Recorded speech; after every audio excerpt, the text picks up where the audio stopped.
c'est Eugénie. Sur cette photo, elle a 16 ans. Elle vient tout juste de débarquer à Paris.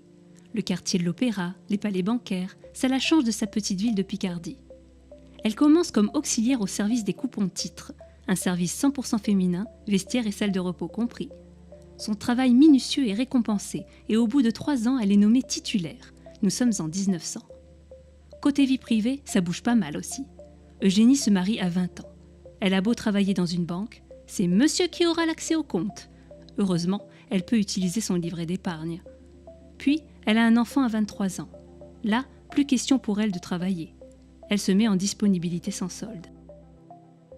C'est la guerre. Le mari d'Eugénie est mobilisé. Pour elle, comme pour toutes les femmes françaises, tout va être chamboulé. Elle doit participer à l'effort de guerre et retourne travailler à la banque. Là, comme partout en France, on souscrit à l'emprunt national. Elle y participe, même si son salaire a été diminué. Les hommes absents, elle est autorisée à gérer le compte bancaire du foyer. Ça et là, des bureaux de banque sont transformés en hôpitaux de fortune. Elle s'inquiète, pour sa famille si près des champs de bataille, pour son mari sur le front qu'elle retrouve le temps d'une permission au prix d'un congé sans solde. Heureusement que son fils travaille comme petit commis.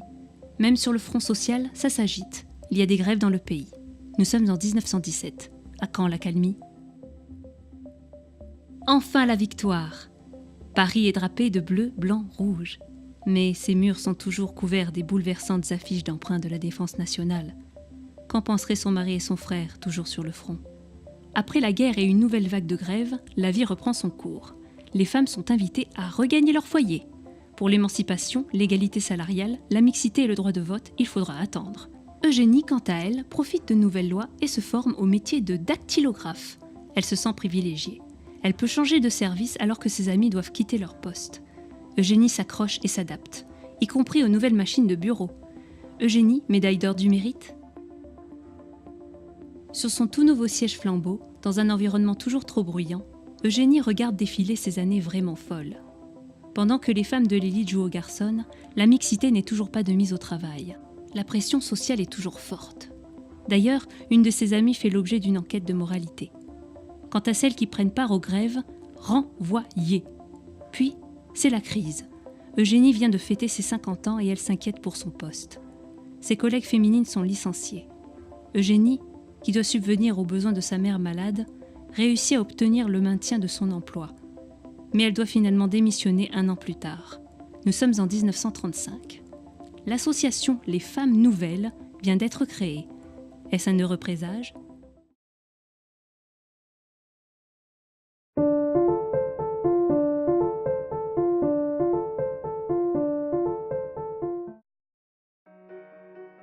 Voici Pauline.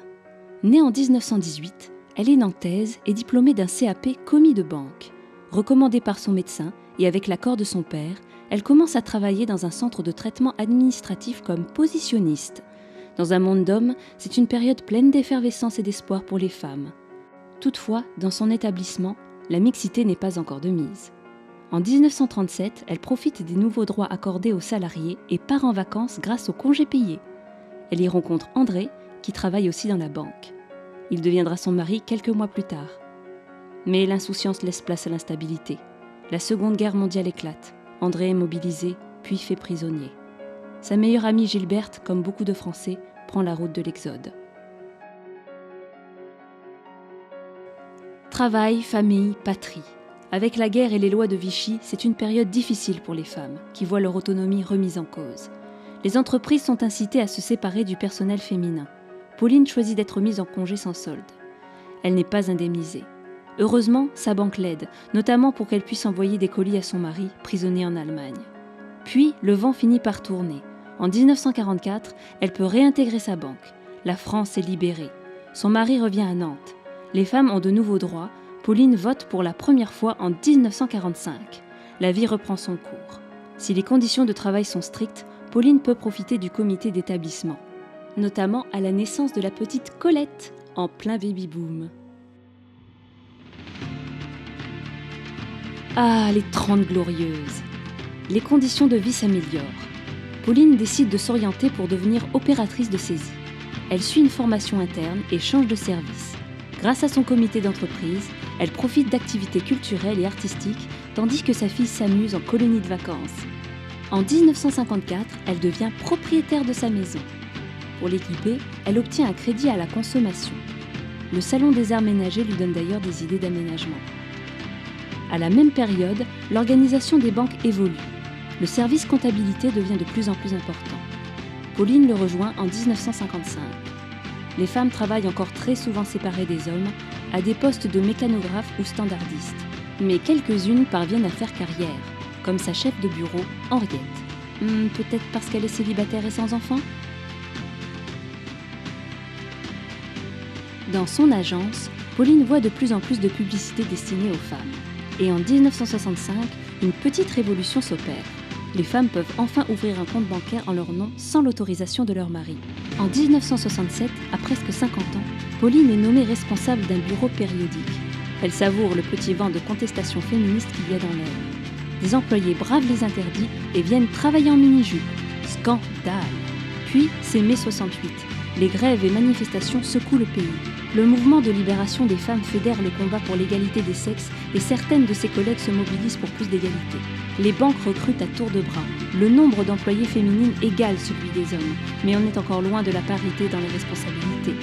Pauline quitte finalement la banque en 1974. Que de chemins parcourus, mais que de conquêtes à venir encore.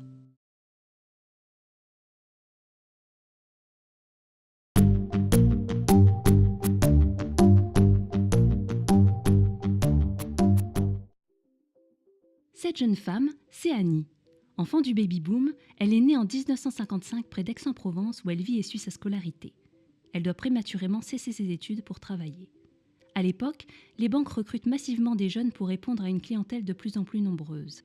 Alors, Annie répond à une annonce dans la presse locale et sa candidature est retenue. Grâce à sa polyvalence, elle occupe différents postes du réseau d'agences. La banque change, de nouveaux services apparaissent et de nouveaux métiers s'ouvrent aux femmes. Son chef croit au potentiel d'Annie et l'encourage à faire carrière. Elle se forme et obtient son brevet professionnel en 1976. Elle devient alors conseillère et promeut les produits bancaires auprès des clients, masculins comme féminins. Grâce à sa ténacité, Annie a d'excellentes évaluations qui lui valent d'être augmentée et de changer de poste. Lorsqu'elle reçoit des clientes, elles sont choyées. Quelques années après avoir obtenu leur autonomie financière, les femmes sont encore peu à oser franchir le seuil d'une agence. En dehors du bureau, ça bouge. Cette grande sportive va se défouler à la gym avec ses nouvelles collègues. Elle s'accorde des vacances avec son mari, qu'elle a épousé en 1977. À 24 ans, elle a son premier enfant. Après son congé maternité, elle intègre une nouvelle agence. Si les femmes sont très présentes dans les métiers informatiques, les postes de cadre semblent toujours monopolisés par les hommes. Toutefois, certaines employées commencent à percer. La preuve. Annie grimpe les échelons en se formant à des métiers plus techniques.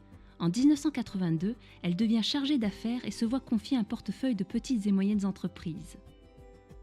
Après la naissance de sa fille Magali en 1983, Annie reprend le travail à temps partiel. Elle profite de son temps libre pour se livrer à sa passion, le sport, grâce aux activités proposées par son établissement. La banque évolue. La bureautique comme la carte bancaire progresse. Et grâce au Minitel, les services de banque à domicile se développent. En 1985, Annie a l'opportunité de devenir directrice par intérim. Elle reprend alors le travail à temps complet, avant d'être nommée directrice d'agence l'année suivante. Alors qu'elle continue de se former, elle encourage ses collègues féminines à également suivre les cursus internes pour obtenir de l'avancement. Elle assiste alors avec plaisir à leur cérémonie de remise de diplôme. En 1989, tandis que l'on célèbre le bicentenaire de la Révolution française, c'est aussi la révolution dans la vie d'Annie. Elle divorce, déménage et change de banque. Après les femmes, les jeunes sont désormais les cibles privilégiées des publicités des banques. Mère moderne, Annie ouvre un compte bancaire à ses 2 enfants. Cette femme de caractère s'enthousiasme du chemin parcouru par les femmes depuis le début de sa carrière, il y a 20 ans. Et ce n'est pas fini. Même si elles font parfois figure d'exception, les femmes commencent à accéder aux postes à responsabilité. En 1995, à 40 ans, Annie devient sous-directrice d'un groupe de 10 agences. Son amie Chantal est devenue responsable d'une direction de marché financier. Dans les agences, on accueille de plus en plus de femmes chefs d'entreprise. Et en 1996, petite victoire personnelle. Annie est nommée secrétaire générale de l'association interbancaire régionale. Mais elle est la seule femme. le passage à l'an 2000 se fait sans bug, ni pour les banques, ni pour Annie, qui devient responsable de secteur.